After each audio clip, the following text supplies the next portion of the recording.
Hey, it's me again. Uh, yeah, so making it 2 days in a row. Who'd have thunk it, huh?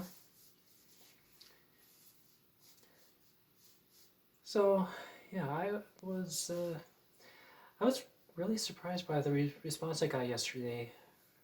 From the last video I did. I was really happy about that. So, to those who watched that, and also those who made the effort to comment on it and leave me their feedback. I definitely appreciate that. So thank you all.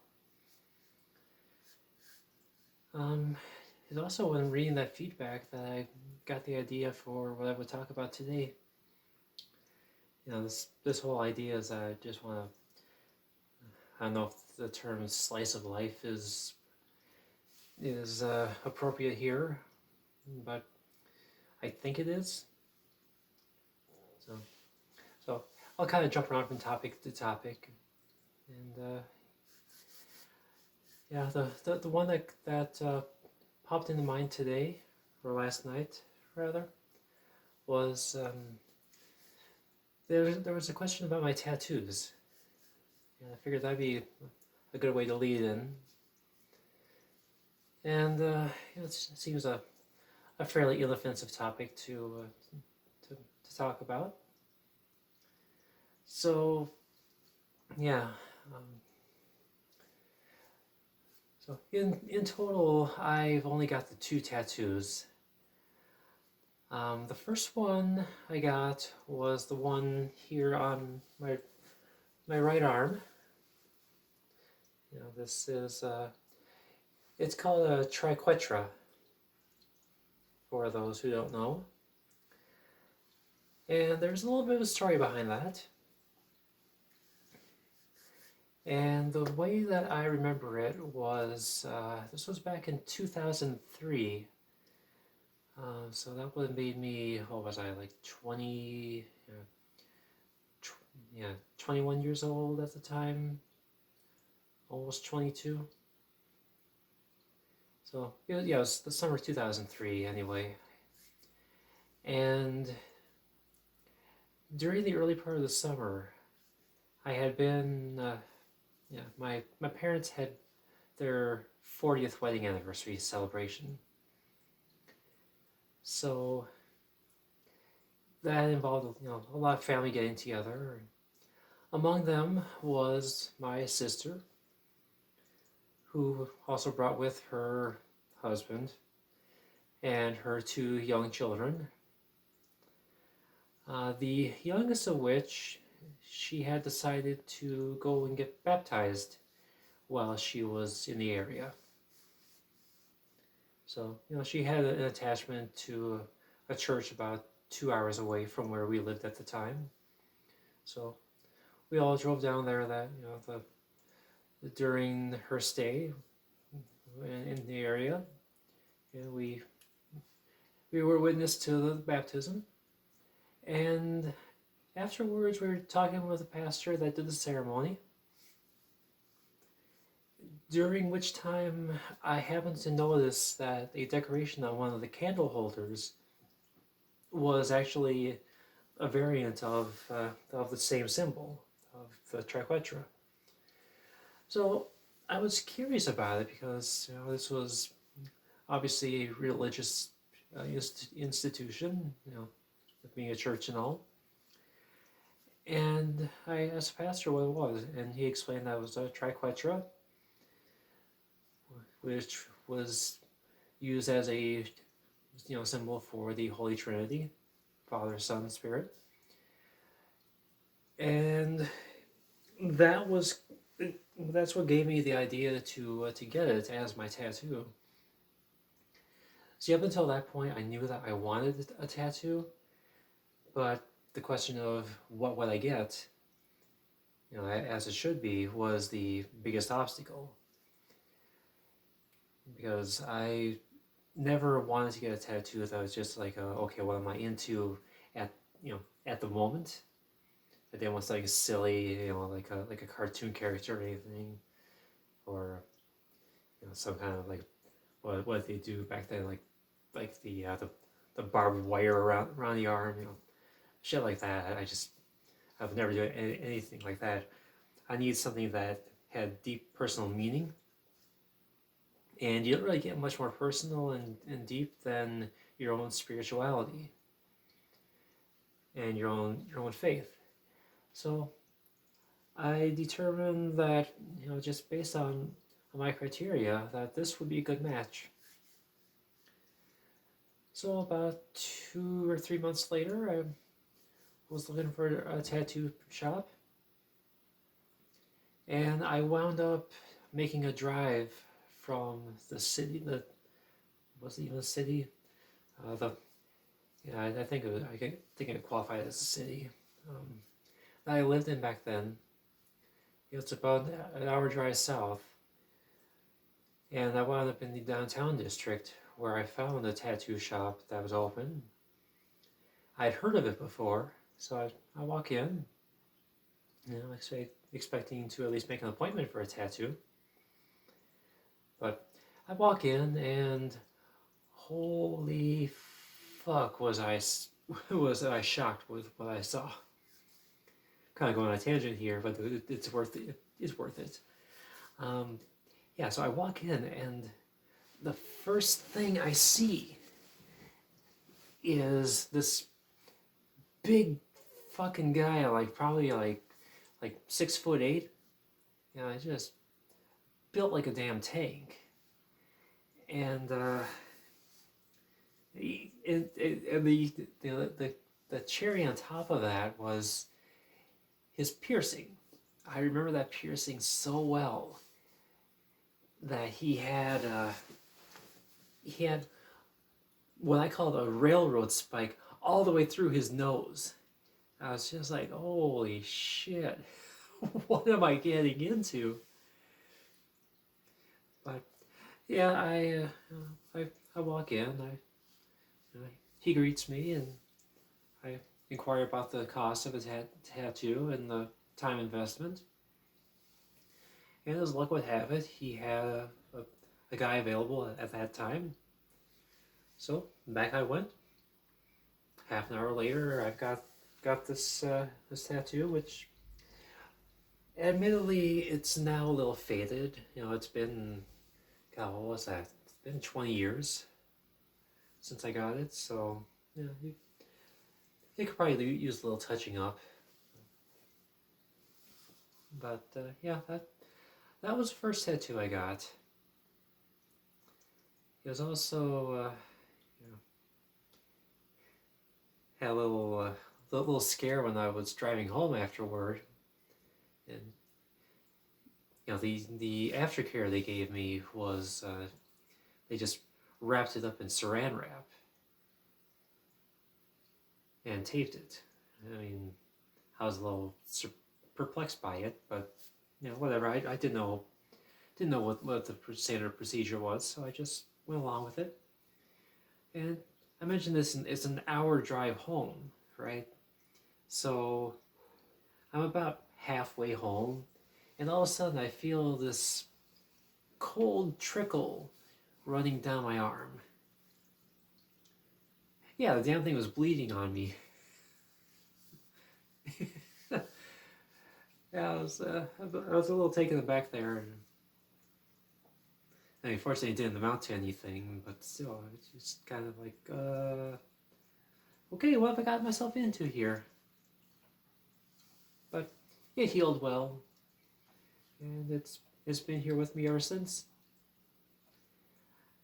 Now, as for the other tattoo I've got, it is a little harder to see, but it is a cross that I had tattooed on my left wrist. A little story behind that one too. Little less, a little less pride in this one because of the inspiration behind it. But it was kind of like a a two-pronged thing for me. Um, the first the first thought I had was that a girl I fancied back then, and ultimately did get together with for a few years. I will tell that story about that disaster of a relationship later on, another day, because that's I could go on for an hour on that one easily. But anyway, I I remember that she told me when she was still, I think, 16, she gave herself a tattoo of a very simple cross in the same spot. And I was crushing hard on her, and I decided that it made sense to get a tattoo there, I thought. And once again, I wanted something that was, it was religious based, because contrary to my, so-called lifestyle and the way that most people view people like me, my religion, my spirituality, however you want to phrase it, it is very, very important to me. I mean, I do take my faith incredibly seriously. And I figured that when I decided on this, that this would be the wrist I would wear a watch on. So the logic I had, in addition to being inspired by the girl I would date in the future, was that I would look at the time and I could be reminded of the basis behind my faith. So I went down to the same tattoo shop, actually wound up with the same tattoo artist. He didn't do as good of a job with this one though, as the outline is very inconsistent. I mean, the shape is there, but it's not all straight. So I felt a little disappointed with the outcome of that one, but I still stand beside it as an important part of who I am. And so yeah, that is the basic rundown of my tattoos and how I wound up with them. Will I get more? The answer to that is I want to, but the question of what to get and where to put it, those are the two major ones that I need to sort out. At this point in my life, I also don't know if I would get something religious again, or if I should get something that's a little more, a little more personal, yes, but more in line with my personality, my persona, whatever you want to call it, the person that I am. So I haven't really looked either at this point, but it is on my to-do list to get at least one more tattoo before I reach retirement age. So yeah, it's I love tattoos, but there are limits to what I think make for a good tattoo. And yes, there is such a thing in my eyes as having too many tattoos, because when you have nothing left on this canvas, I think you got a little overboard. I mean, I guess I'm kind of a minimalist that way. I like to have it, have your canvas mostly open, so you can add little bits and pieces that'll stand out. Because I'll be honest. I see the people that are just covered head to toe in tattoos, and I feel like they lose their meaning when they're all blended. They blend them all together as just a giant conglomerate of tattoos. It feels like they they lose their meaning that way to me. But I've always said, you do you, live and let live, that kind of thing. So it's never gonna be my call. But yeah, so that's my spiel on tattoos. Um, it would be kind of a kind of a short video today if I just left it there. So what else is there? Yeah, so we're I really wish that the cat would come up here so you could meet her, like actually meet Trish. But she seems a little shy at the moment, which is odd for her because she's usually the most outgoing cat you'll ever meet.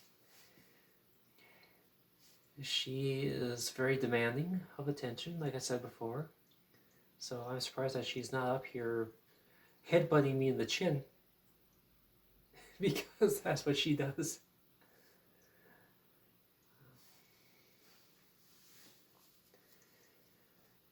But yeah, I just want to say again that I appreciate everyone that left their comments on the last video. From the external site that I posted it to, and I'm grateful that I actually have an audience on this. Yeah, I know it's going to be kind of a slog to get anywhere, and I don't intend on really making any financial gains out of it. But who knows, if I take off enough, I might set up like a GoFundMe or something just to kind of keep kind of give me the backing needed to maybe get a better camera or actual equipment for for doing this for real. Yeah, speaking of the camera, I'm sure you may have noticed that the resolution is not all that great. I think I'm running a 720p resolution on this camera here. The reason for that is I am running this whole thing off my cell phone camera, the front-facing camera, and it's one of those old prepaid Samsung Galaxies from like 4 years ago. Sometimes I'm amazed that it still works after all this time. But yeah, it never had a great great camera, but I've got it sitting on my dresser right now, wedged between my Nintendo Wii and my NES Classic, just holding it in place so the thing doesn't fall over. So yeah, I'm definitely jerry rigging it, I think is the best term for it. But I'm pretty okay with the results so far. I did a couple of test recordings over the last few weeks too, just to kind of see how it looks. And yeah, it's not great, but I think it's serviceable for the stage I'm at. Anyway, I just want to throw that out because, well, some people might bitch about the potato quality, whatever that means. But yeah, it's the best that I can do right now. I mean, I probably could go blow $1,000 on a proper computer with the webcam, do it that way. But yeah, with my transition costs as they are, I need to focus my finances on that first. So indulgences like new computers, new phones, those all have to really they gotta take a back seat. Even even at the rate I'm going, where I'm saving a few $100 a week, just to go toward this transition, it's still going to take me a few years to come up with all the money necessary to get all the procedures done that I want.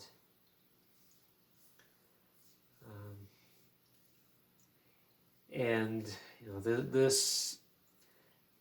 the insurance company has never been clear as to what they do and don't cover um, as far as transgender care.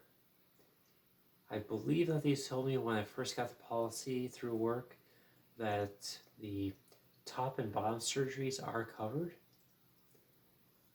but I don't want to be caught in a position where they decide not to cover just a giant chunk of it. So that's a lot of why I've been so hesitant to really push the issue with my doctor at this time. I mean, I probably could use a little help on the top surgery at this point, but at the same time, I need to tell myself that the process is a marathon, not a sprint. I've been doing this for a year and a half. I probably should be satisfied with my results so far.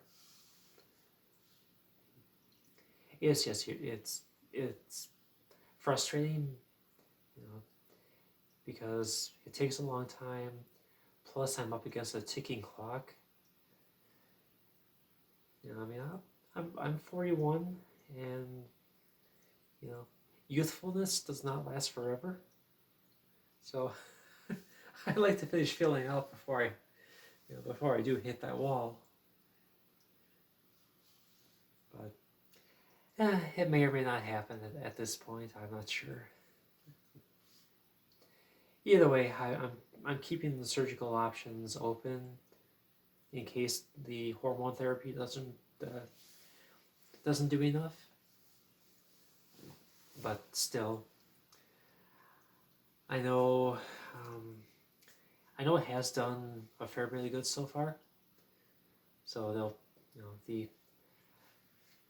the common wisdom is to just trust that it'll work out.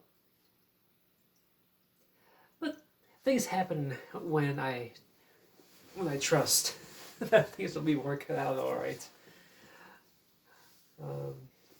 Yeah, usually that's when things derail. But yeah.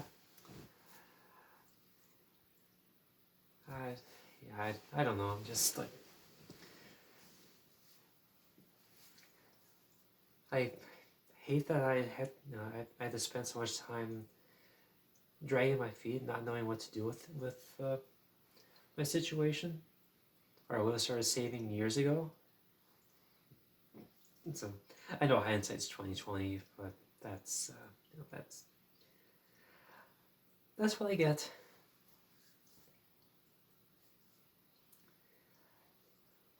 But anyway, before I start pissing and moaning about that too much, I think I'm gonna wrap this one up and set it to upload as soon as I cut out here. So I don't know about doing this every day, but I do want to do it at least a few times a week, 2 or 3 times a week maybe.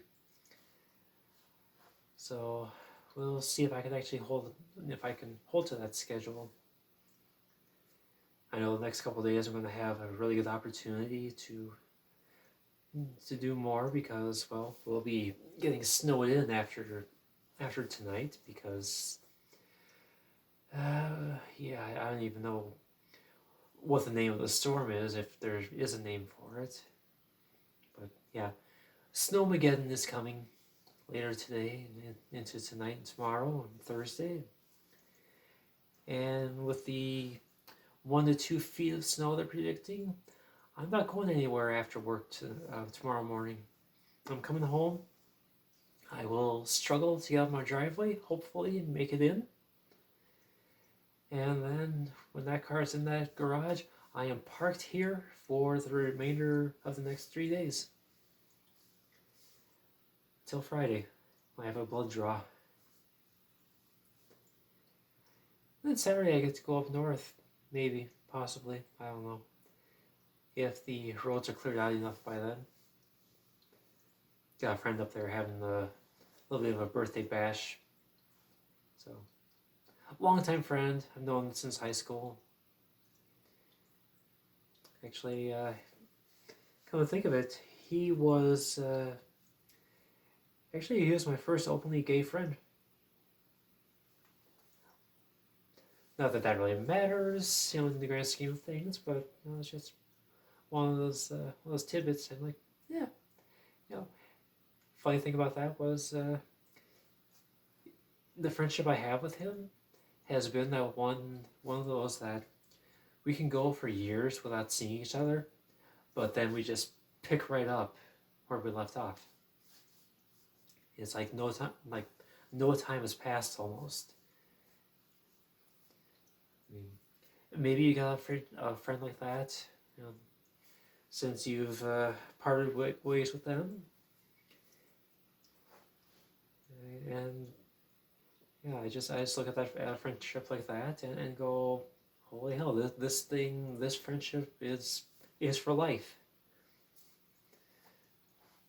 So yeah, based on our history, I've got to put in the effort to make it up there, even if the roads are a little shitty.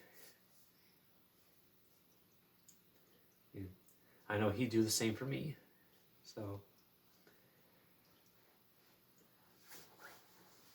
So yeah,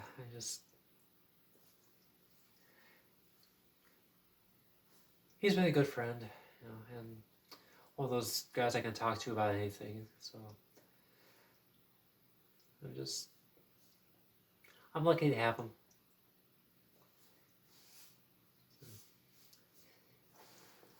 I will probably talk about him more later on, but yeah, he's a good guy, and I think a suitable place to leave off this video. So,